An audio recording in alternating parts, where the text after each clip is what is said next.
Alejandro Perez and Jonathan Martinez in the bantamweight division.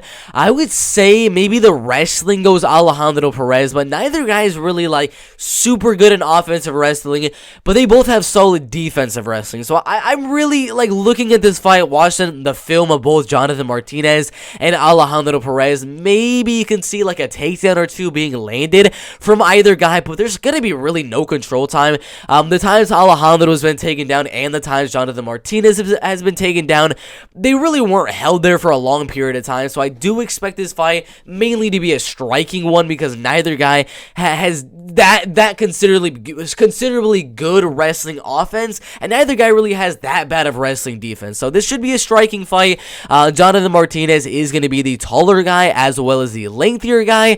In reach is going to be 2.5, and then in height it's going to be about 2 inches. So he could play the game of just kind of staying at range, having Alejandro pressure him, and he's just going to be jabbing, popping him up, 1-2, and leg kicking and body kicking, and just staying at range and winning a point striking decision. That would be the game plan for Jonathan Martinez. If I was Jonathan Martinez's coach, that would be the exact game plan I would tell him to do, and he's done very, very well of doing that. I mean, every now and then, if his opponent gets a little bit too pressuring and comes forward like that, he does have the ability to get the knockout, not with his hands, but with the knees. We saw him land the flying knee in the third round on Frankie Saenz, as Frankie was just coming forward, trying to put on that pressure.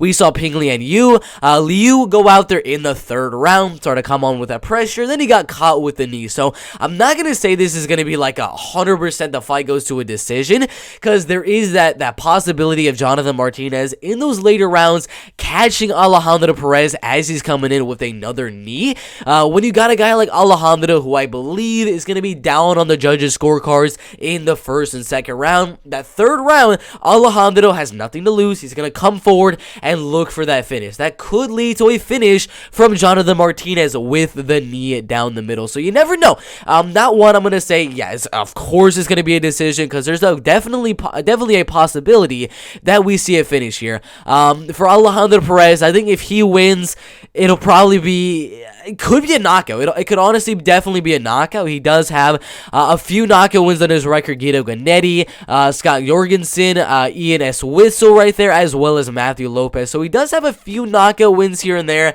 but I think the fight goes all the way. There's definitely a possibility one guy gets a finish, but I think Jonathan is going to stay at range, hit that jab, use the height, use the reach, and mainly point strike to a 29-28 decision. Perez can maybe eke out one of those rounds with a takedown and just heavy pressure and a volume. But overall, Martinez with a height and reach advantage, and is most likely going to have the volume advantage as well, as Alejandro is going to be eating a lot of shots coming in with that pressure. So Jonathan Martinez by unanimous decision. Solid fight in the bantamweight division.